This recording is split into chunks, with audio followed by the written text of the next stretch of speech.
إن الحمد لله نحمده ونستعينه ونستغفره ونؤمن به ونتوكل عليه ونعوذ بالله من شرور أنفسنا ومن سيئات أعمالنا من يهده الله فلا مضل له ومن يضلله فلا هادي له وأشهد أن لا إله إلا الله وأشهد أن محمدًا عبده ورسوله وخليله وأمينه أرسله إلى الناس كافة بشيرا ونذيرا وداعيا إلى الله بإذنه وسراجا منيرا وصلى الله على آله وصحبه الذين ساروا على طريقته في الدعوة إلى سبيله وسلم تسليما كثيرا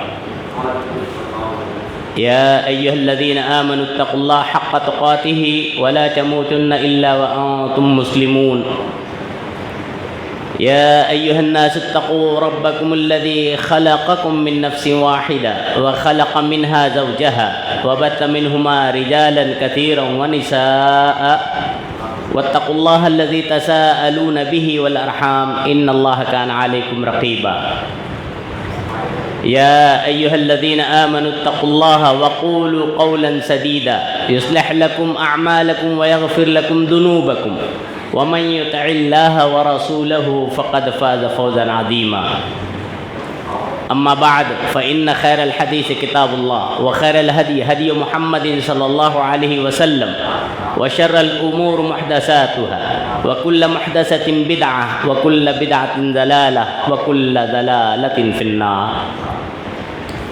فأعوذ بالله السميع العليم من الشيطان الرجيم من همزه ونفخه ونفسه بسم الله الرحمن الرحيم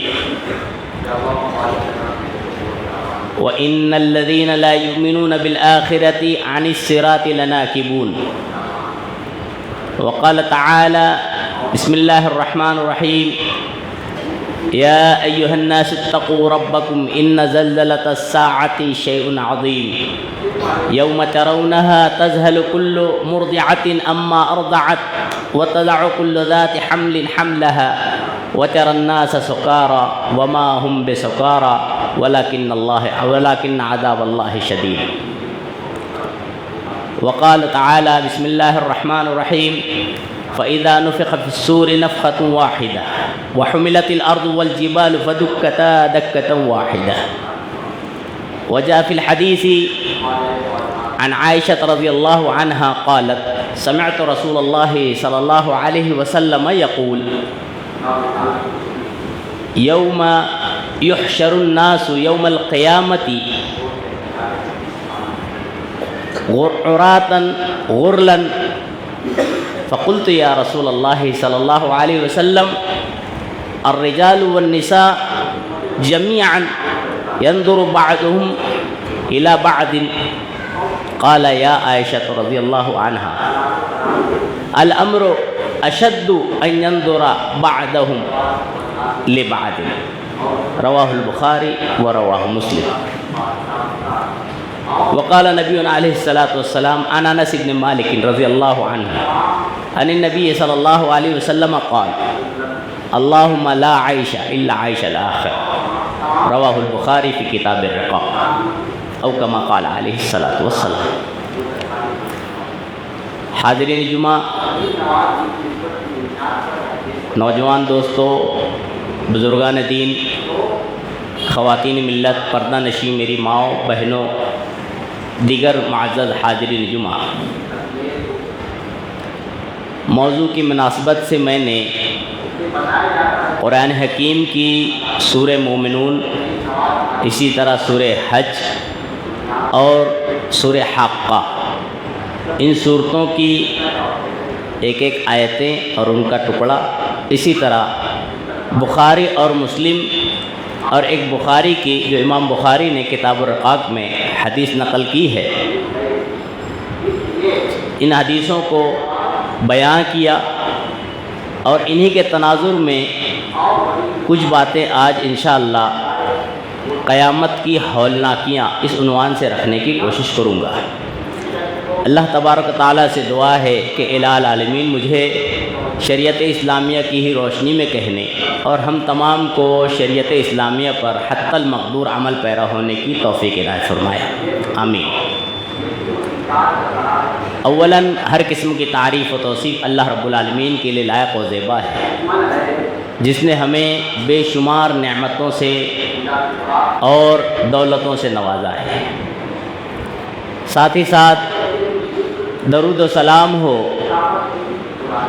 تمام ہی انبیاء رسل علیہم الصلاۃ پر، اور خصوصاً بے شمار و انگنت درود و سلام ہو ہمارے آپ کے آخری نبی جناب احمد مجتبیٰ محمد مصطفیٰ علیہ السلام پر اور آپ کی آل اولاد پر۔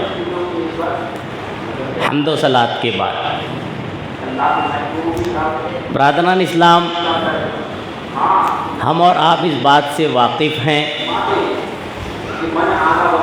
اور تمام انسانیت اس بات کی شہادت اور گواہی دیتی ہے کہ دنیا میں جتنی بھی چیزیں ہیں ہر چیز کی انتہا ہے، اور اس دنیا کی بھی انتہا ہے۔ دیگر مذاہب والے دیگر ناموں سے یاد کرتے ہیں، اسلام میں شریعت میں اس دنیا کی انتہا کے دن کو یوم الآخرہ اور یوم القیامہ کے نام سے یاد کیا جاتا ہے۔ ہم اور آپ اگر شریعت اسلامیہ کا غور کریں، مطالعہ کریں، تو آپ کو معلوم ہوگا کہ اسلام میں اس یوم القیامہ آخرت کے دن کو کم و بیش 80 نام اور صفات سے یاد کیا گیا۔ اب اگر ہم غور کریں کہ اللہ نے اس ایک نام کو 80 نام اور صفت سے کیوں یاد کیا ہے، شریعت میں اس کی نشاندہی الگ الگ ناموں سے کیوں کی گئی ہے، ایک سوال ہے۔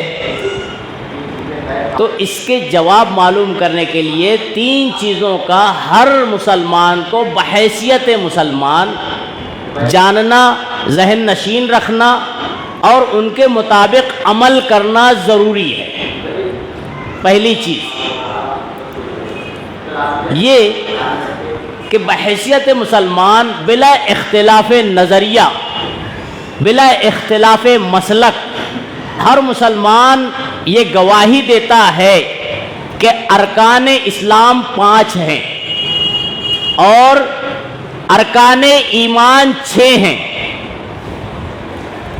اور ارکان ایمان میں سے ایک رکن بڑا اہمیت کا حامل ہے، اسے کہتے ہیں بعث بعد الموت، موت کے بعد کی زندگی۔ اس پر ایمان رکھنا، یقین رکھنا، بھروسہ رکھنا ہر مومن کی ذمہ داری ہے۔ اگر کوئی اس پر ایمان نہیں رکھے گا، پہلی بات، تو پھر اللہ رب العالمین سورہ مومنون سورہ نمبر 23 آیت نمبر 34 میں ارشاد فرماتا ہے وَإِنَّ الَّذِينَ لَا يُؤْمِنُونَ بِالْآخِرَةِ عَنِ الصِّرَاطِ لَنَاكِبُونَ۔ اللہ کہتا ہے کہ وہ لوگ، بے شک وہ لوگ جو آخرت پر ایمان نہیں رکھتے ہیں، عن الصراط، صراط یعنی راہ ہدایت، سیدھا راستہ، لناکبون، اللہ کہتا ہے کہ وہ پلٹنے والے ہیں، صراط مستقیم سے گمراہ لوگ ہیں جو آخرت پر یقین نہیں رکھتے۔ پہلی بات، آخرت پر ایمان والوں کا یقین ہونا چاہیے، جیسی کہ گواہی ہم نے دی ہے۔ سورہ بقرہ کا مطالعہ کریں، سورہ بقرہ سورہ نمبر 2 آیت نمبر 4 میں اللہ رب العالمین نے ایک اہم بات کی طرف اشارہ کیا ہے، ہم اور آپ بخوبی جانتے ہیں، پڑھتے ہیں، اعلان کرتے ہیں، اقرار کرتے ہیں۔ اللہ کہتا ہے وَبِالْآخِرَةِ هُمْ يُوقِنُونَ، ایمان والے مسلمان وہ ہوتے ہیں جو آخرت پر یقین رکھتے ہیں۔ اگر آخرت پر یقین نہ ہو تو ایمان والا ہی نہیں ہے، دائرہ اسلام سے خارج ہو جائے گا۔ اور کیسا یقین اور کیسا ایمان، اس کے تعلق سے حضرت حسن رحمہ اللہ بصری رحمہ اللہ ایک حدیث کی ترجمانی کرتے ہوئے کہتے ہیں کہ ایمان دل میں پیوست ہونا چاہیے، ایمان دل میں پیوست ہونا چاہیے، اور ایمان جو دل میں ہو اس کی ادائیگی اپنے ارکان سے صاف ظاہر ہونا چاہیے، اور جس کے اعمال اس کے ایمان کی گواہی نہ دے یہ سمجھنا چاہیے کہ وہ حقیقی مومن نہیں ہے۔ آج ہم اپنا جائزہ لے سکتے ہیں، ہمارا عمل جو ہے اگر گواہی دیتا ہے کہ میں ایمان والا ہوں تو ٹھیک ہے، اگر ہمارے عمل میں نہ نماز ہے، نہ روزہ ہے، نہ زکوٰۃ ہے، نہ حج ہے، نہ اللہ کی فرما برداری، نہ رسول کی فرما برداری، تو ہمارا ایمان حقیقی نہیں ہے، جو اللہ چاہتا ہے، جو شریعت کا مطالبہ ہے۔ آپ غور کریں، ایمان حقیقی کسے کہتے ہیں؟ سورہ شعراء کا مطالعہ کریں، جس کے اندر ایمان حقیقی ہوتا ہے اس کی زندگی پلٹ جاتی ہے، اس کی زندگی بدل جاتی ہے، اس کی شخصیت میں تبدیلی آنا ضروری ہے۔ اور اگر اپنی شخصیت میں تبدیلی نہیں آتی ہے، جو ہفتہ بھر کی روٹنگ ہے، جو مہینے کی روٹنگ ہے، مسلمانوں کی جو سالانہ روٹنگ ہے، اگر وہی چل رہی ہے تو پھر ایمان حقیقی نہیں ہے۔ اللہ سورہ شعراء سورہ نمبر 26 آیت نمبر 41 میں اشارہ دیا ہے۔ آپ مطالعہ کریں قرآن کا، قرآن کو پڑھیں، بہت بڑا سبق ملتا ہے۔ قرآن کی ہر آیت اور ہر جملہ، ہر لفظ مسلمان کے لیے راہ ہدایت ہے، سبق کا ذریعہ ہے، سبق آموز ہے۔ آپ غور کریں، آپ کو نقطہ ملے گا۔ وقت کے بادشاہ کے سامنے خوشامد کی جا رہی تھی، اور وقت کے بادشاہ فرعون کے سامنے دبے ہوئے، اس کے روب کے تحت دبے ہوئے کچھ لوگ تھے، آرزو کر رہے تھے، خواہش کر رہے تھے۔ کیا کر رہے تھے؟ مطالعہ کریں، اللہ کہتا ہے اِنَّا لَنَا لَأَجْرًا إِن كُنَّا نَحْنُ الْغَالِبِينَ، سورہ شعراء 26 آیت 41 میں اللہ نے کہا ہے، کہہ رہے تھے اے فرعون کیا ہم لوگ اگر کامیاب ہو جائیں، آپ کے ذہن و دماغ میں خاص طور سے قرآن کو بغیر پڑھنے والوں کے ذہن و دماغ میں یہ بات آ گئی ہو، معاملہ کیا تھا؟ کہتے ہیں کہ فرعون اگر ہم غالب آ جائیں کس پر؟ موسیٰ علیہ السلام اور حضرت ہارون علیہ السلام پر، اپنے جادو کے ذریعے سے غالب آ جائیں، یہ خوشامد تھی، یہ آرزو تھی ان نوجوانوں کی، ان لوگوں کی۔ کیا کہہ رہے تھے؟ اِنَّا كُنَّا غالبین اِنَّا لَنَا لَأَجْرًا، کیا ہمیں کچھ پیسہ ملے گا، کچھ روپیہ ملے گا، کچھ سکے ملے گے، ہماری طرف ہماری جو ہے ضیافت کی جائے گی؟ فرعون نے کہا تھا بالکل ملیں گے۔ پھر کیا ہوا؟ حقیقت کے اظہار کے بعد ابھی چند گھڑیاں گزری تھی، یہی لوگ قرآن کا مطالعہ کریں، اللہ رب العالمین نے قرآن میں اس کا تذکرہ کیا ہے، یہی لوگ جو تھوڑی دیر پہلے، کچھ گھڑیوں پہلے فرعون سے کہہ رہے تھے خوشامد کرتے ہوئے کچھ پیسے ملیں گے، ہمیں کچھ غالب آنے پر انعام اکرام سے نوازا جائے گا، یہی لوگ کیا کہتے ہیں؟ فَقْضِ مَا أَنْتَ قَاضٍ، اے فرعون جو تجھے فیصلہ کرنا ہے کر لے، انما انت تقضی فی هذه الحیات الدنیا، اے فرعون تیری کتنی جسارت ہے، تیری کتنی قوت ہے، بس جب تک ہماری جان میں جان ہے تو ہم پر اتنا ہی ظلم کر سکتا ہے، جب ہماری جان نہیں رہے گی تو تیرا ظلم ختم ہو جائے گا، دنیاوی زندگی بھی تو کر سکتا ہے، آخرت کی جو زندگی ہے، قیامت کی زندگی ہے، ہمیں اس میں نجات مل جائے گی۔ غور کرنے کی بات ہے، جب ایمان نہیں تھا تو آرزو تھی، جب ایمان نہیں تھا تو چند سکوں کا مطالبہ تھا، جب ایمان نہیں تھا تو گفتگو الگ تھی، لیکن جب ایمان داخل ہو گیا تو آرزو بھی ختم ہو گئی، سکے بھی نہیں چاہیے، یہاں تک کہ زبان ڈٹ کر کہہ رہی تھی فَقْضِ مَا أَنْتَ بِقَاضٍ، جو تجھے فیصلہ کرنا ہے ہم مر مٹنے تیار ہیں، لیکن اب تیری بات ماننے والے نہیں ہے۔ معلوم یہ ہوا جس کے اندر ایمان آتا ہے اس کی شخصیت بدل جاتی ہے، اگر ہماری شخصیت نہیں بدل رہی ہے تو سمجھنا چاہیے ہم بطور نام کے مومن ہیں، شخصیت میں تبدیلی آنا ضروری ہے، پہلی چیز۔ دوسری چیز، ان ناموں کو اللہ رب العالمین نے کیوں الگ الگ تذکرہ کیا ہے، صفات کئی کیوں بیان کی ہے قیامت کی؟ تاکہ بندہ صرف دنیا نہ مانگے، بندہ صرف دنیا کا ڈر نہ اپنے اندر پیدا کرے بلکہ آخرت مانگے، آخرت کا ڈر اپنے اندر پیدا کرے، آخرت کی نجات کا سوال کرے. کیونکہ جو صرف دنیا مانگنے والے ہوتے ہیں وہ اہل ایمان نہیں، اہل دنیا ہوتے ہیں، اہل کفر نفاق ہوتے ہیں. اللہ نے اس کا تذکرہ کیا ہے، سورہ بقرہ کا مطالعہ کریں، سورہ نمبر 2 آیت نمبر 200. اللہ کہتا ہے وَإِذَا قَضَيْتُم مَّنَاسِكَكُمْ فَاذْكُرُوا اللَّهَ كَذِكْرِكُمْ آبَاءَكُمْ أَوْ أَشَدَّ ذِكْرًا فَمِنَ النَّاسِ مَن يَقُولُ رَبَّنَا آتِنَا فِي الدُّنْيَا. اللہ نے کہا ہے، بڑا شاندار جملہ ہے. اللہ کہتا ہے لوگ ایسے ہیں جو کہتے ہیں ربنا آتنا فی الدنیا، دنیا مانگتے، وما لہم فی الآخرۃ من خلاق. ایسے دنیا داروں کا آخرت میں کچھ انجام نہیں ہے، کوئی فائدہ نہیں ہے. ومنہم من یقول، اللہ کہتا ہے مومن وہ ہوتے ہیں جو کہتے ہیں ربنا آتنا فی الدنیا حسنہ، اے پروردگار دنیا میں بھی بھلائی عطا کر، وفی الآخرۃ حسنہ، صرف دنیا میں نہیں آخرت میں بھلائی عطا کر. حضرت انس راوی حدیث بیان کرتے ہیں جناب محمد رسول اللہ صلی اللہ علیہ وسلم عموماً یہ دعا کیا کرتے تھے اللہم ربنا آتنا فی الدنیا حسنہ وفی الآخرۃ حسنہ وقنا عذاب النار. یہی حضرت انس ابن مالک راوی حدیث کہتے ہیں عن النبی صلی اللہ علیہ وسلم قال، نبی صلی اللہ علیہ وسلم سے کہتے ہوئے سنا ہے اللہم لا عیش الا عیش الآخرہ، اللہ زندگی حقیقی نہیں ہے مگر آخرت کی زندگی. ایک مومن کو اپنی زندگی کا اصل مقصد آخرت کی زندگی بنانا چاہیے. اگر کسی کی زندگی کا اصل مقصد آخرت نہیں ہے تو اپنے اوپر ایمان والے کا، مسلمان کا لیبل لگایا ہوا ہے.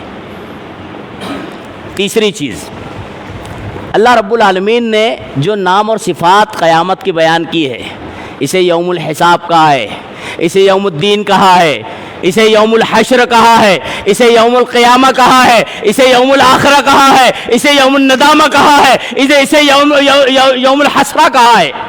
اللہ نے یہ کیوں ناموں سے، ان صفات سے قیامت کو کیوں یاد کیا ہے، اس پر بھی غور فکر کرنا ایمان والوں کی ذمہ داری ہے. چند ایک کا جو اجازت لے کر اپنی بات کی طرف آتا ہوں. اب دیکھیں، غور کریں، اللہ رب العالمین نے آخرت کے دن کو یوم القیامہ کہا ہے. قیامہ قام یقوم و قیامتن سے مشتق ہے. اس کا معنی ہوتا ہے قائم ہونے والی، واقع ہونے والی. معلوم یہ ہوتا ہے کہ آخرت کا دن، قیامت کا دن واقع ہونے والا ہے. آخرت آنی ہی ہے، قیامت آنی ہی ہے. بس یہ بات ہے کہ کب، کس دن، تاریخ، اس کا علم اللہ کے علاوہ کسی کو نہیں ہے. ایک دلیل آپ نے بارہا سنی ہوگی، حدیث میں سے حدیث جبریل کہتے ہیں. حدیث جبریل، حضرت جبریل علیہ السلام ایک شاگرد کی حیثیت سے، ایک عام انسان کی حیثیت سے آئے تھے. بخاری شریف میں امام بخاری نے بھی نقل کیا اور دیگر محدثین نے بھی. راوی حدیث حضرت عمر ابن خطاب ہیں رضی اللہ عنہ، بیان کرتے ہیں کہ ہم لوگ بیٹھے ہوئے تھے، اتنے میں حضرت جبریل ایک عام شخصیت کی شکل میں آتے ہیں. روایت کے آتا ہے کہ ہم ان کو پہچانتے نہیں ہیں. کیوں؟ کہ وہ ہمارے شہر کے نہیں تھے، مکہ مدینہ کے نہیں تھے. پھر ایسا بھی نہیں کہ مسافر تھے، کیونکہ مسافر اگر کہیں باہر سے آئے گا تو اس کا بال گرد و غبار میں اٹا ہوگا، کپڑے گندے میلے ہوں گے. حضرت جبریل جب آئے تھے تو سفید صاف شفاف کپڑے میں جناب محمد رسول اللہ صلی اللہ علیہ وسلم کے سامنے دو زانو ہو کر بیٹھ گئے. بڑی مشہور روایت ہے، ہر مسلمان کو پڑھنا چاہیے، غور کرنا چاہیے. انہوں نے چند سوالات کیے حدیث جبریل میں. اسی میں سے ایک سوال آیا تھا حضرت جبریل علیہ السلام سے. یہ سوال تھا متى تقوم الساعہ، اے اللہ کے نبی آپ بتائیے کہ قیامت کب قائم ہوگی. تو جناب محمد رسول اللہ صلی اللہ علیہ وسلم نے جواب دیا تھا مل مسئول عنہا بعالم من السائل، جس سے سوال کیا جا رہا ہے، جو سوال کر رہا ہے اس سے زیادہ نہیں جانتا ہے. لوگ کہتے ہیں اللہ کے نبی صلی اللہ علیہ وسلم عالم الغیب تھے. حدیث پڑھیے، اللہ کے نبی صلی اللہ علیہ وسلم صاحب کہہ رہے حضرت جبریل سے کہ میں بھی نہیں جانتا ہوں. اور یہ بات اگر کوئی کہے کہ اللہ کے نبی عالم الغیب تھے تو یہ قرآن کی صریح مخالفت ہے. سورہ اعراف سورہ نمبر 7 آیت نمبر 187 پڑھیے، یہ قرآن کی مخالفت ہے. اللہ رب العالمین کہتا ہے قل انما علمها عند ربی، سورہ اعراف میں. اللہ کے نبی آپ کہیے کہ قیامت کا علم اللہ کے پاس. قرآن کی کئی آیتیں ہیں, اللہ کے پاس علم غیب کی کنجیاں ہیں. کب آسمان سے بارش کب کہاں ہوگی, کس کو کیا روزی ملے گی, مادر رحم میں کیا ہے, یہ اللہ کے علاوہ انسان نہیں جانتا ہے, کوئی بھی انسان نہیں جانتے. یہاں تک کہ جناب محمد رسول اللہ کو بھی اس کا علم نہیں تھا. بہرحال قیامت کو یوم القیامہ, قیامت کا آخرت کا ایک نام یوم الدین بھی کہا ہے, جزا کا دن, بدلے کا دن. ہم اور آپ اگر غور کریں اس نام پر تو ایک بہت بڑا سبق ملتا ہے حدیث سے. آپ غور کریں بدلے کا دن کتنا ہوگا. آپ اگر شریعت کا مطالعہ کریں تو ایک نقطہ ملے گا. جو جاندار ہیں, چرند پرند دیگر حیوانات جنہیں ہم جاندار کہتے ہیں, ان کا قیامت کے دن کوئی حساب کتاب نہیں ہے, کوئی حساب کتاب نہیں. ان کو کچھ اجر و بدلہ دینے والا نہیں, اللہ رب العالمین مٹی کر کے ختم کر دے گا. لیکن یاد رکھیں روایت میں آتا ہے جب حق کی بات آئے گی, یوم الدین کی بات آئے گی, بدلے جزا فضا کا بات آئے گا, تو اللہ رب العالمین اس بے سینگ یعنی جس کی سینگ نہیں تھی دنیا میں, ایسی بکری اگر اس کو باسینگ کسی بکری سینگ والی بکری نے دنیا میں مارا ہوگا, اللہ رب العالمین قیامت کے دن اس بے سینگ کو سینگ عطا کرے گا اور کہے گا کہ اس باسینگ نے تجھے دنیا میں مارا تھا, اس کا بدلہ تو یہاں نکال لے. یوم الدین جزا فضا, کسی کے ساتھ زیادتی نہیں ہوگی. یوم الحسرہ بھی کہا گیا ہے. آپ غور کریں حسرت کے معنی افسوس. کب افسوس ہوگی؟ جب بندہ اپنے اعمال کے ساتھ پہنچے گا اور اس کے اعمال میں کوتاہی ہوگی, اللہ کے حضور پیش ہوگا, لوگوں کو نامہ اعمال بائیں ہاتھ میں دیکھتا دیکھ کر افسوس کرے گا کہ مجھے بھی ملنے والا ہے بائیں ہاتھ. افسوس, لیکن اس دن افسوس فائدہ مند نہیں ہوگا. اسے یوم الندامہ بھی کہا گیا ہے, شرمندگی کا دن. جب آدمی اپنی زندگی گناہوں میں گزارتا چلا جائے اور اللہ کی نافرمانی, رسول کی نافرمانی کرتا گزر جائے اور ایسی حالت میں موت آ جائے, تو وہ ندامت کا دن ہوگا. بڑی شرمندگی اٹھانی پڑے گی. لیکن وہاں پر حسرت, ندامت, شرمندگی یہ بندے کے کام آنے والی نہیں ہے کہ چلو میں حسرت کر لوں, ندامت کر لوں تو اب بدلہ مل جائے. نہیں, جو کیا, جو بویا وہ کاٹے گا, کیسا بھی ہو. اسی لیے تو اللہ کے نبی صلی اللہ علیہ وسلم نے ایک جملہ کہا تھا, آج ہمارے معاشرے میں سننے میں آتا ہے.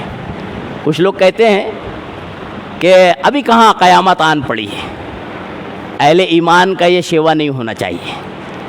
مومن کا شیوا کیا ہونا چاہیے؟ مسلمان ہونے کے ناطے ہر وقت ہر آل تیار رہے, کیونکہ اللہ کے نبی صلی اللہ علیہ وسلم نے فرمایا من مات فقد قامت قیامتہ, جس کا انتقال ہوا اس کی قیامت آ گئی. یہ نہیں کہ قیامت آئے گی جب, ہم اور آپ جانتے ہیں کہ ہمارا انتقال کب ہونا ہے. ابھی میں گفتگو کر رہا ہوں, آپ سن رہے, ہو سکتا ہے گھنٹے کے بعد میرے بارے میں آپ کو خبر ہے یا آپ میں سے کسی کے بارے میں مجھے خبر ملے. اس کا علم اللہ کے علاوہ کسی کو نہیں ہے. اسی لیے بندہ مومن کو ہر وقت تیار رہنا چاہیے اور خاص طور سے آخرت کی تیاری کرتے رہنا چاہیے. یہ نہ سوچے کہ ابھی تو بہت دین ہے, ابھی تو میں جوان ہوں, ابھی تو مجھے 20 سال اور ہے. یہ امیدیں اہل کفر کی ہے, اہل نفاق کی ہے, ان لوگوں کی جو اللہ اور رسول کو نہیں مانتے ہیں. ایمان والوں کو ہر وقت تیار رہنا چاہیے. اللہ کے حضور پیش ہونا ہے, قیامت کے دن اللہ کے سامنے جانا ہے. اور کون سا قیامت کا دن؟ آپ قرآن کا تذکرہ کریں, احادیث کا تذکرہ ملے گا کہ اتنا ہولناک, اتنا خطرناک, اتنا شدید کہ انسان غور نہیں کر سکتا ہے, انسان سوچ نہیں سکتا ہے. صرف سن کر رونگٹے کھڑا کر دینے والا منظر ہوگا. آپ قرآن کا مطالعہ کریں, اللہ نے ابتدائی مناظر کا تذکرہ کیا ہے, ابتدائی مرحلوں کا اللہ نے نقشہ کھینچا ہے. اللہ سورہ حاقہ میں سورہ نمبر 69 آیت نمبر 13 سے 16 میں اللہ نے تذکرہ کیا ہے, فَإِذَا نُفِخَ فِي الصُّورِ نَفْخَةٌ وَاحِدَةٌ, جب سور میں ایک نفخہ, حضرت اسرافیل علیہ السلام جو انتظار کرتے کھڑے ہیں اللہ کے حکم کا کہ اللہ حکم دے گا اور وہ اپنے سور میں پھونک لگائیں گے. اللہ کہتا ہے فَإِذَا نُفِخَ فِي الصُّورِ, جب سور میں پھونکا جائے گا, نفخۃ واحدہ, پہلا سور, پہلی پھونک. کیا معاملہ ہوگا؟ قرآن کا مطالعہ کریں, سورہ حاقہ میں, دیگر سورہ معارج میں, سورہ شمس میں اللہ نے تذکرہ کیا ہے. اللہ کہتا ہے وَحُمِلَتِ الْأَرْضُ وَالْجِبَالُ فَدُكَّتَا دَكَّةً وَاحِدَةً, اللہ کہتا ہے ایسا جیسا ہوگا, جیسے ہی سور پھونکا جائے گا زمین آسمان اٹھا لیے جائیں گے, فَدُكَّتَا, ایک دوسرے میں ٹکرائے جائیں گے. یہاں تک کہ قرآن کہتا ہے، احادیث میں گواہی ہے کہ پہاڑ روئی کی طرح اڑتے رہیں گے۔ قرآن کا مطالعہ کریں، سورہ زلزال ہم پڑھتے رہتے ہیں، سورہ نمبر 99 میں اللہ رب العالمین نے ابتدائی مرحلوں کا تذکرہ کیا ہے۔ اللہ کہہ رہا ہے اذا زلزلت الارض زلزالہا، جب زمین ہلائی جائے گی، بندہ مومن کو ایمان ہونا، یقین ہونا، بھروسہ ہونا کہ ہاں مجھے اللہ کے سامنے جانا ہے اور یہ دن آنا ہے، اس دن کا تذکرہ اللہ کہہ رہا ہے اذا زلزلت الارض زلزالہا واخرجت الارض اثقالہا، زمین اپنے بوجھ نکال پھینکے گی، وقال الانسان ما لہا، یہ دیکھنے بعد، یہ منظر دیکھ کر انسان کہے گا اسے کیا ہو گیا، یہ ایسے کیوں کر رہی ہے، بس اتنا ہی چانس ملے گا۔ اس کے بعد آپ قرآن کا مطالعہ کریں، کتنا ہولناک دن ہے، اس کا تذکرہ اللہ نے سورہ حج میں کیا ہے۔ ہر مومن کو قرآن کو بغور پڑھنا چاہیے، سورہ حج کا مطالعہ کرنا چاہیے۔ پہلی آیت، دوسری آیت، سورہ نمبر 22، اللہ رب العالمین فرماتا ہے یا ایھا الناس اتقوا ربکم، اے لوگو سب سے اللہ نے کہا ہے اتقوا ربکم، اپنے پروردگار سے ڈرتے رہو، ان زلزلۃ الساعۃ شیء عظیم، یقیناً بے شک قیامت کا زلزلہ بڑی چیز ہے، سخت چیز ہے۔ آج ہمارے یہاں دنیا میں جو زلزلہ آتا ہے نا 8.5 کا ریختر اسکیل پہ گن لیتے ہیں، 9.5 کا، یہ زلزلہ نہیں ہوگا۔ یہ نہ گمان کریں کہ گن لیں گے تھوڑا سا ہل جائے، جیسے جاپان والوں نے ایک حکمت لگائی تھی۔ آپ جانتے ہیں نا جاپان جو ہے یہ زلزلوں کی زمین کہلاتا ہے، یہاں پر عام دن زلزلہ آتے رہتے، تو انہوں نے ایک حکمت لگائی، ایسا کیا کہ اپنے عمارتوں کو انہوں نے اسپرنگ پہ کھڑے کیا۔ لیکن جب اللہ رب العالمین کی جو تقدیر آتی ہے تو اس کے سامنے تدبیر کوئی حکمت کام نہیں آتی ہے۔ اس کے بعد زیر اختر پیمانے پہ جو زلزلہ ہے وہ 9.9 کے نہیں بلکہ اس سے اوپر گئے، وہ اسپرنگ ہلتے ہلتے گر گئی۔ اور قیامت کا زلزلہ اللہ نقشہ کھینچ رہا ہے اذا زلزلت الارض زلزالہا، اور اللہ رب العالمین سورہ حج میں کہہ رہا ہے کہ ان زلزلۃ الساعۃ شیء عظیم، بہت خطرناک ہوگا۔ کتنا خطرناک اس کا اندازہ ہم لگا سکتے ہیں۔ اللہ کہتا ہے یوم ترونہا تذہل کل مرضعۃ عما ارضعت، اس دن تم دیکھو گے کہ ہر دودھ پلانے والی ماں اپنے دودھ پیتے بچوں کو چھوڑ بھاگے گی۔ اس کا ججمنٹ، اس کا اندازہ ایک ماں خود لگا سکتی ہے، میری بہن لگا سکتی ہے کہ اگر کتنی بھی آفت آئے ماں اپنے بچے کو نہیں چھوڑ سکتی، اور خاص طور سے جب بچہ شیرخوار ہو تو اس کے اوپر 1000 آفت آئے پوری آفت اپنے اوپر لے لے گی، اس شیرخوار کو نہیں چھوڑے گی۔ اللہ کہہ رہا ہے قیامت کا زلزلہ اتنا شدید ہوگا کہ ماں اپنے شیرخوار بچے کو چھوڑ دے گی۔ آپ غور کریں وَتَضَعُ كُلُّ ذَاتِ حَمْلٍ حَمْلَهَا، اللہ کہہ رہا ہے کہ ایسا معاملہ، ایسا خطرناک منظر ہوگا کہ حمل والیاں اپنے حمل کو گرا دے گی۔ یہ منظر اللہ نے نقشہ کھینچا ہے، بڑا خطرناک ہے۔ یہ مرحلہ ایسے عام صورت میں نہیں آتا ہے، خواتین اس سے تجربہ رکھتی ہے۔ اللہ رب العالمین نے اشارہ کیا کہ منظر اتنا خطرناک اور ہولناک ہوگا، چیخ اتنی شدید ہوگی کہ یہ معاملہ ہو جائے گا۔ اس کے بعد اللہ کہتا ہے وَتَرَى النَّاسَ سُکَارَىٰ، تو دیکھے گا لوگ نشے میں ہیں، بونگ ہیں، وَمَا هُم بِسُکَارَىٰ، اللہ کہتا ہے حالانکہ بونگ نہیں ہوں گے، یعنی ہوش حواس ہوں گے، حالت ایسا ہوگی، حالت ایسی ہو جائے گی، منظر ایسا ہوگا کہ آدمی مدہوش نظر آئے گا۔ اس کا چھوٹا سا نقشہ ہم نے دیکھا ہے نا، یہ اللہ رب العالمین نے امت مسلمہ کے لیے عبرت کا نشان بنایا ہے۔ ہم نے دیکھا ہے جب کا اعلان ہو گیا تھا، امت کے لیے بہت بڑا سبق ہے۔ جب اعلان ہوا تھا آج سے چند سال پہلے کہ یہ جو نوٹ ہے یہ کل سے فلاں تاریخ سے نہیں چلنے والی ہے، بدحواسی کا منظر تھا، لوگ نفسا نفسی کے عالم میں تھے، جتنی جلدی ہو سکے میرے پاس جتنی جائیداد ہے بدل جاوے، ختم ہو جائے پرانی نوٹ۔ کیوں؟ حکومت کا اعلان تھا، امت کے لیے سبق ہے۔ جب اللہ رب العالمین قیامت کے دن کہے گا کہ اے امتی تیرا یہ عمل قبول نہیں ہے کیونکہ تو بدعات میں مبتلا تھا، اے امتی تیرے یہ عمل قبول نہیں ہے تو شرک میں مبتلا تھا، اس وقت کیا عالم ہوگا؟ اللہ نے یہ اعلان قرآن میں کر دیا ہے، جناب محمد رسول اللہ صلی اللہ علیہ وسلم کی زبانی موجود ہے کہ کل قیامت کے دن ہمارا من مانا، ہمارے مولوی کا بتایا ہوا نہ ایمان قبول ہوگا نہ عمل قبول ہوگا، بلکہ عمل اور ایمان وہ قبول ہوگا جو شریعت کے مطابق ہو، سنت کے مطابق ہو۔ آپ غور کریں، ہمارے یہاں معاشرے کے اندر اس کو بہت ہلکا سمجھا جاتا ہے، قیامت کے ہولناکی کو بڑے ہلکے میں لیا جاتا ہے۔ یہ ہلکے میں اور اس کو ہلکا سمجھنے والے کون ہیں؟ جو اس کو مختصر ہلکا یا کھوکھلا سمجھتے ہیں، سمجھ لینا چاہیے ان کا ایمان بھی کھوکھلا ہے، اور جن کا ایمان جتنا مضبوط ہوگا وہ اس دن کو اتنا زیادہ خطرناک سمجھیں گے اور اس کی تیاری کریں گے۔ یہ علامت ہے ایمان کی، یہ علامت ہے آخرت پر یقین کی، یہ علامت ہے قیامت پر یقین و اعتماد کی۔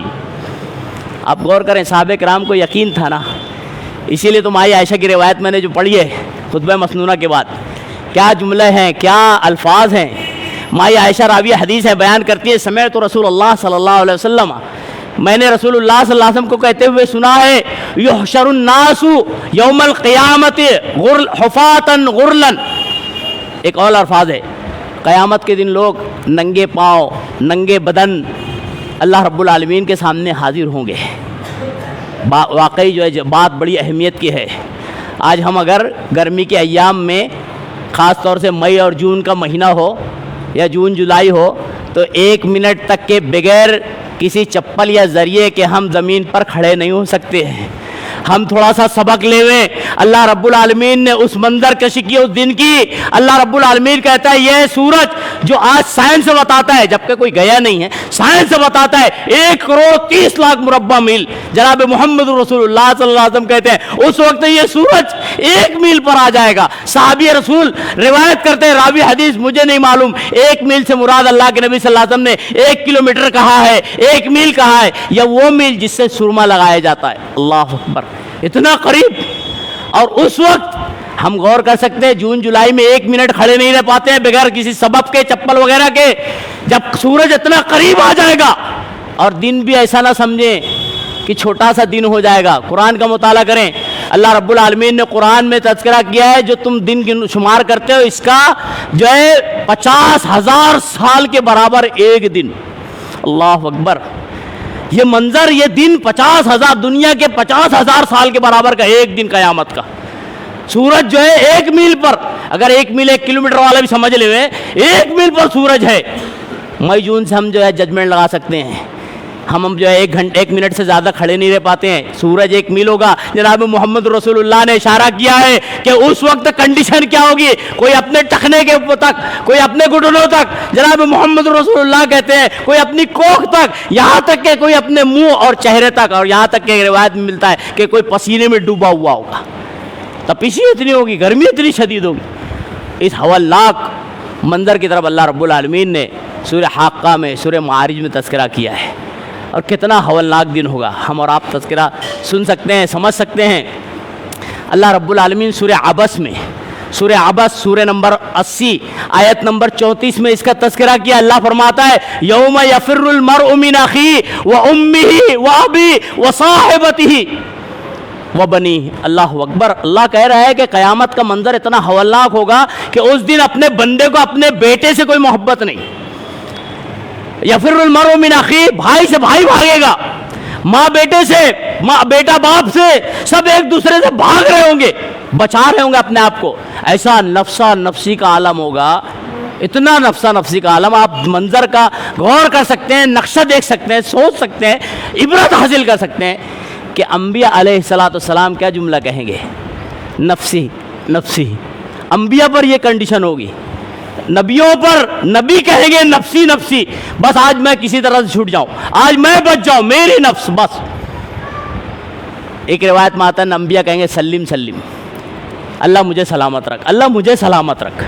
اسی لیے تو آپ غور کریں، اس عبرت ناک منظر کو اللہ کے نبی صلی اللہ علیہ وسلم نے جان لیا تھا۔ اسی لیے تو ایک مرتبہ جب اللہ کے نبی صلی اللہ علیہ وسلم کے اوپر یہی سورہ شعراء سورہ نمبر 26 کی آیت نمبر 214 غالباً نازل ہوئی، وَأَنذِرْ عَشِيرَتَكَ الْأَقْرَبِينَ، اللہ کے نبی آپ اپنے قریبیوں کو ڈرائیے۔ آپ نے کیا کیا تھا؟ روایت کا مطالعہ کریں، تاریخ گواہ ہے، تاریخی روایتیں موجود ہیں۔ اللہ کے نبی صلی اللہ علیہ وسلم نے اپنے خاندان کو کہا، قبیلے والوں کو بلایا، یا عبد مناف، اے میرے قبیلے، اے میرے خاندان کے لوگوں، یہاں تک کہ روایت میں اپنے چچا کو پکارا، اے عباس ابن عبد المطلب، یہاں تک کہ اپنے پھوپھی کو کہا یا صفیہ، یہی نہیں اپنے لخت جگر نور نظر حضرت فاطمہ بنت محمد رسول اللہ صلی اللہ علیہ وسلم جنت کی خواتین میں سے سردار ہوں گی۔ اللہ کے نبی صلی اللہ علیہ وسلم نے ان سے مخاطب کر کہا تھا اپنی بیٹی سے، اے فاطمہ جو مانگنا ہے مانگ لے، دنیا میں مانگ لے، فإنی، اس لیے کہ قیامت کے دن میں تجھے کوئی فائدہ نہیں پہنچا سکوں گا، میں قیامت کے دن نفع نقصان کا مالک نہیں رہوں گا۔ اے فاطمہ جو تجھے مانگنا ہے مانگ لے۔ یہ نقشہ ہمیں سبق دیتا ہے کہ ہمیں قیامت کے دن کی تیاری کرتے رہنا چاہیے، اور یہ نہ سوچا کوئی مسلمان کہ میرے رشتہ دار میں فلاں ولی ہے، میرے رشتہ دار میں فلاں جو ہے اللہ والے ہیں، یا فلاں پیر ہے، مرشد ہے، اور میں ان کا دامن پکڑ کر نجات پاؤں گا۔ قیامت کے دن لوگ اللہ کے نبی کا دامن کب پکڑیں گے؟ مطالعہ تو کریں حدیث کا۔ لوگ کہتے ہیں ہم اس کا دامن پکڑیں گے، یہ بچانے والے وہ بچانے والے۔ نبی جب سلم سلم کہیں گے، انبیاء جب نفسی نفسی کہیں گے، کیا پکڑیں گے؟ لوگ حضرت آدم علیہ السلام کے پاس جائیں گے، حضرت آدم علیہ السلام اپنے حالات کا مطالعہ کر کے، اپنی غلطی کا احساس کر کے کہیں گے نہیں میں اس قابل نہیں ہوں، آپ ایک کام کرو ادریس کے پاس جاؤ علیہ السلام۔ لوگ حضرت ادریس علیہ السلام کو آتے ہیں، روایت کا مطالعہ کریں، ایسے کرتے کرتے ابراہیم علیہ السلام، حضرت موسیٰ علیہ السلام، حضرت عیسیٰ علیہ السلام تک آئیں گے، اور تمام یہ تذکرہ کیے ہوئے انبیاء سب لوگ کہیں گے نہیں میری اپنی نفس کا معاملہ ہے۔ ایک بندے کو غور کرنا چاہیے جو فلاں اور فلاں کے چکر میں پڑا رہتا ہے، نبیوں کی یہ حالت ہے، نبیوں کی یہ حالت ہے۔ جب اللہ کے نبی صلی اللہ علیہ وسلم کے پاس آئیں گے تو بھی آپ ڈائریکٹ سفارش نہیں کریں گے، سجدے میں گر جائیں گے، اللہ رب العالمین سے روئیں گے، گڑ گڑائیں گے، اللہ رب العالمین سے آرزو کریں گے، تمنا کریں گے۔ اس کے بعد کتنا موقع گزرے گا اللہ بہتر جانتا ہے، اللہ کے نبی صلی اللہ علیہ وسلم کو شفاعت کی اجازت ملے گی۔ امت میں ایک اور خرابی ہے، اس کی طرف اشارہ دیتے ہوئے آج کی بات سمیٹ لیتا ہوں۔ یہ تو بہت ہی ہولناک دن ہے، آدمی گمراہی میں مبتلا ہوتے ہوئے سوچتا ہے کہ میں نجات پا جاؤں یا فلاں مجھے کامیاب کر دیں گے۔ بدعات اور خرافات میں امت پڑی ہوئی ہے، سوچنے کا مقام ہے، لمحہ فکریہ ہے، جہاں اللہ کے نبی صلی اللہ علیہ وسلم ساقی کوثر ہیں، اس کا کوئی انکار نہیں۔ جناب محمد رسول اللہ صلی اللہ علیہ وسلم کا وہ مقام ہے کہ کسی دیگر نبی کو اتنا بڑا مقام اللہ نے نہیں نوازا ہے۔ مقام محمود آپ کو ملنے والا ہے، شفاعت کا پہلا درجہ آپ کو ملنے والا ہے۔ اتنا سب ہونے کے بعد ساقی کوثر، شافی محشر بھی ہیں، لیکن وہیں پر اللہ کے نبی جناب محمد رسول اللہ صلی اللہ علیہ وسلم نے امت کو ایک سبق بھی سکھایا ہے، ایک بہت بڑا سبق دیتے ہوئے آپ اس دنیا سے گئے ہیں۔ کیا دیتے ہیں؟ اللہ کے نبی صلی اللہ علیہ وسلم سبق پڑھیے، بخاری و مسلم کی روایتیں۔ اللہ کے نبی صلی اللہ علیہ وسلم کہتے ہیں کہ قیامت کے دن ایک بڑی امت آئے گی، میں پہچانوں گا امت محمدیہ ہے، اور میں نے اس سے پہلے بھی تذکرہ کیا ہے، آپ کو بارہا ذہن میں رہنا چاہیے، بارہا اسی لیے تذکرہ کیا جاتا ہے، کہا تھا کہ مسلمان بطور مسلمان اپنے ذہن و دماغ میں بٹھا لے جناب محمد رسول اللہ کیسے پہچانیں گے ہمیں، امت محمدیہ کو کیسے پہچانیں گے؟ انہوں نے تو ہمیں دیکھا نہیں ہے، کتنی امت آ چکی آپ کے بعد، کتنی آئے گی اللہ بہتر جانتا ہے، لیکن امت محمدیہ کو اللہ کے نبی صلی اللہ علیہ وسلم پہچانیں گے۔ صحابہ کرام نے پوچھا تھا کس طرح سے، اللہ کے نبی صلی اللہ علیہ وسلم سے سوال ہوا تھا کیسے آپ پہچانیں گے؟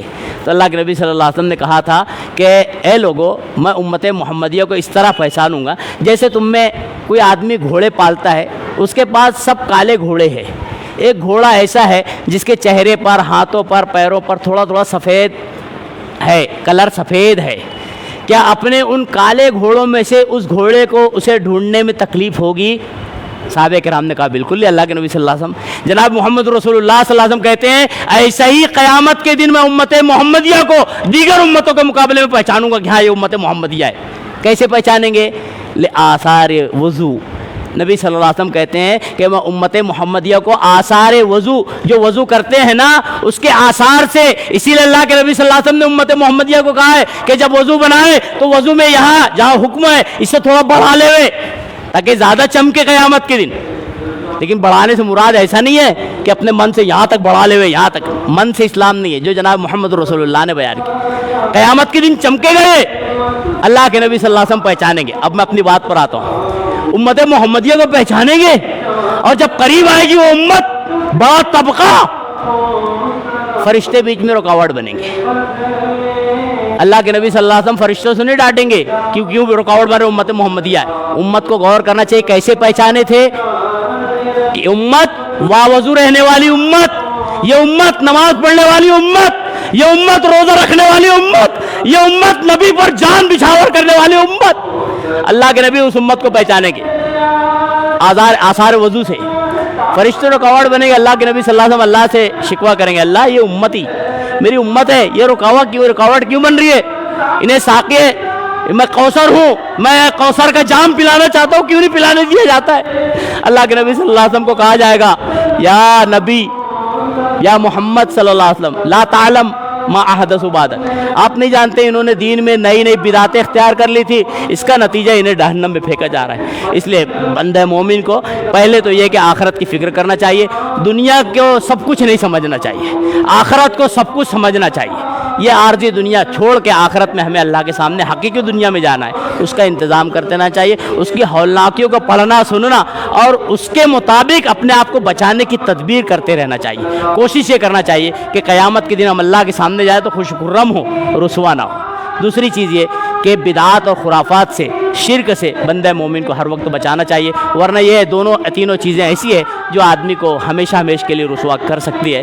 اللہ رب العالمین سے دعا کرتے ہیں الہ العالمین ہمیں قیامت کی ہولناکیوں سے بچنے والا بناوے، اللہ رب العالمین دنیا کے ساتھ ہمیں آخرت کی تیاری کرنے والا بناوے، اللہ رب العالمین ہمیں دنیا سے زیادہ آخرت کی فکر کرنے والا بنا دے، اللہ رب العالمین اگر ہم نے دنیا میں پڑ گئے ہیں، اللہ رب العالمین ہمارے دل میں اللہ کی حقیقی محبت اور آخرت کا ڈر، سچا ڈر پیدا فرما دے، اللہ رب العالمین ہمیں دنیا میں بھی کامیاب اور کامران فرماوے اور دنیا کے ساتھ آخرت میں بھی کامیابی اور کامرانی ہر مومن اور مومنہ کو عطا فرما دے، اللہ رب العالمین جو پریشان حال ہیں اللہ رب العالمین اس کی پریشانی کو دور فرما دے، اللہ رب العالمین ہم میں کوئی ایسے ہوں جو حلال روزی کے لیے پریشان ہو، اللہ رب العالمین اس کے حلال روزی میں کشادگی عطا فرما دے، اللہ رب العالمین ہم میں ایسے کوئی ہوں جو اپنی اولاد کے رشتے کے تعلق سے پریشان حال ہو، اللہ رب العالمین ان کی اولاد کے لیے بہتر سے بہتر رشتہ استوار فرما دے، اللہ رب العالمین مسلمانان امت پریشانی کا عالم ہے میں شکار ہیں، اللہ رب العالمین اپنی غیبی امداد و نصرت سے ان کی امداد فرما دے، اللہ رب العالمین ہم میں جو قرض دار ہو اس کے قرض کے پورے ہونے کے اسباب مہیا فرما دے، اللہ رب العالمین ہم میں جو بیمار ہوں اللہ انہیں شفائے کاملہ عاجلہ نصیب عطا فرما دے، اللہ رب العالمین ہم میں جو گزر گئے ہوں اللہ ان کی کروڑ مغفرت عطا فرما دے، اللہ جب تک ہمیں اس دنیا میں رکھے حقیقی دین اور ایمان پر قائم اور دائم رکھے، اللہ میرا آپ کا ہر مومن اور مومنہ کا خاتمہ بھی حقیقی دین اور ایمان پر ہی فرما دے، آمین۔ اقول قولی ھذا واستغفر اللہ لی ولکم ولسائر المسلمین انہ تعالی جواد کریم برور رؤوف رحیم فاستغفروہ انہ هو الغفور الرحیم۔